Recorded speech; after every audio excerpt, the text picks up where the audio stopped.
औकात क्या है तुम्हारी? शक्ल देखिए कभी अपनी। तुम इसी लायक हो।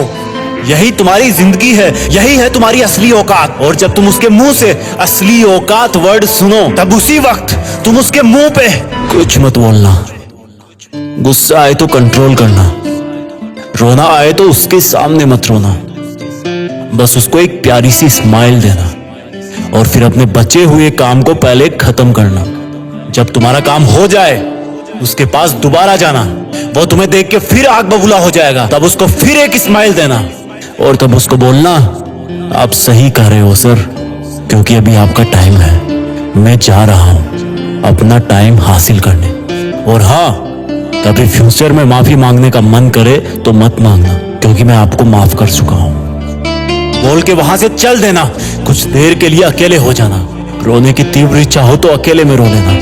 फिर एक डायरी निकालना, उसमें आज से 5 साल बाद की एक तारीख लिखना। फिर उसको कहीं सुरक्षित अलमारी में रख देना, क्योंकि वो तुम्हारी डेडलाइन है। और फिर तुम अपने आप पर एक तिलक लगाना कि अब मैं दिखाऊंगा कि मेरी औकात क्या है। मुझे किसी और से नहीं, खुद से लड़ना है। आज से मेरी खुद की कठिनाइयों के विरुद्ध जंग चालू है। और एक दूसरा कागज निकालना, उसमें लिखना कि तुम्हें ऐसा दिन देखने को क्यों मिला, ऐसा क्या था जो ऊपर वाले ने उसको देके नीचे भेजा और जो तुझको नहीं दिया। तब तू पाएगा कि तू उससे किसी मायने में कम नहीं है, बल्कि अपनी औकात सुनकर तू उससे भी बेहतर हो गया है। क्योंकि वही गुब्बारा ऊपर उड़ता है जिसमें गर्म हवा भरी होती है। अब ये तेरे अंदर की आग तुझे ऊपर उठाएगी। अगर उसने तुमसे कभी पास्ट में ये भी कहा कि मेरे पास 40 लाख की कार है, तो मन में सोचना कि मेरे पास 40 लाख की कार आना तो शायद मुश्किल है, लेकिन मेरे पास 40 करोड़ का पर्सनल प्लेन जरूर आएगा। अगर उसने तुमसे कभी पास्ट में यह भी कहा कि शक्ल देखिए अपनी, तो मन ही मन मुस्कुरा के बोलना कि अब मेरा चेहरा मेरा ब्रांड बनने वाला है। अगर वो बोले कि तुम लाइफ में कुछ नहीं कर सकते, तो मन ही मन दिलासा देना कि मैं कुछ करूं या ना करूं, तुम कभी आके मेरे से माफी जरूर मांगोगे। उसको कुछ बोलना नहीं, कुछ करना नहीं, खुद को ही बोलना है, खुद को ही करना है। क्योंकि अगर तुमने उसको उसी वक्त बोलकर जवाब दे दिया तो तुम्हारे अंदर की आग लीक हो जाएगी और तुम गिरना शुरू कर दोगे। इसलिए अपनी ज्वालामुखी को ऑन रखना कि अब दुनिया मेरी मेहनत देखेगी, क्योंकि अब मैं नहीं रुकूंगा। दुनिया मुझे पसंद करे या ना करे, वो मेरा नाम जरूर सुनेगी, क्योंकि मैं खुद अपने काम को पसंद करता हूं। अब दुनिया मेरी औकात देखेगी। मेरी जंग किसी इंसान से नहीं, मेरी जंग खुद से है, खुद की आलत से है, खुद के दिमाग से है, खुद के शरीर से है। जब मैं खुद से जीतूंगा तो बाहरी दुनिया अपने आप हार जाएगी। जब मैं जंग में कूदूंगा तो मेरी कठिनाइयां मैदान छोड़ के भाग जाएगी।